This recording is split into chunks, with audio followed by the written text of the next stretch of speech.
So let us start with the first part, beginner series 301, fundamental analysis. What is it? So, as we already have explained, the analysis of internal and external factors that influence the market's perceived future value of an asset. So that's called fundamental analysis. So either you analyze the company or the asset itself, or the factors around it that influence it. But it does not really have to do with historic price or volume. It's just the fundamental data, the sales, the inventories, the production, the politics, the society, all of this stuff, the central bank policy. This is called fundamental analysis. It can be done in a lot of different ways. It can be either through analyzing macroeconomic data, fundamental key figures of companies, so what are the most important numbers of company depending on if they produce stuff and sell stuff, or if they are in the service business and they don't have physical goods, for example. International conflicts and wars, weather or natural disasters, very important for resources or general growth, for example for grains or orange juice.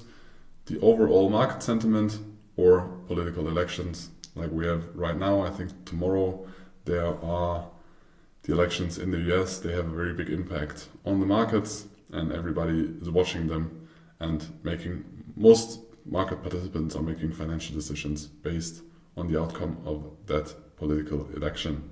So those are the main or biggest parts you can analyze in fundamental or in fundamentals.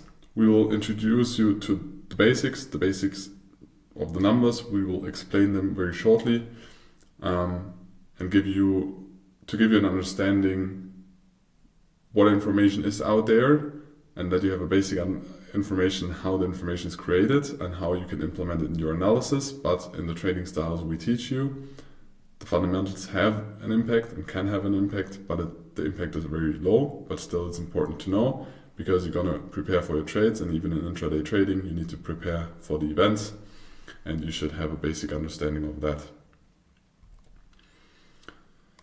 So what are macroeconomics? Macroeconomics is about studying or analyzing economic data regarding one or more countries. Could also be an economic region like the European Union. The main categories of data you need to keep in consideration to diagnose an economy health or the health of an economy. There's not just one data point and then the economy is healthy. You have several and it's always a combination of all of them. But one of the most important ones is gross domestic product, although this data is kind of delayed.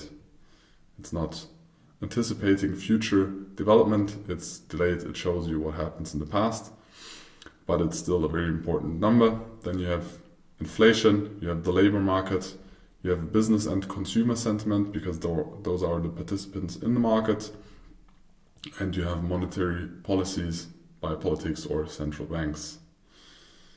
Now we will dive, because money plays a very crucial role, into the next chapter, a brief history about money.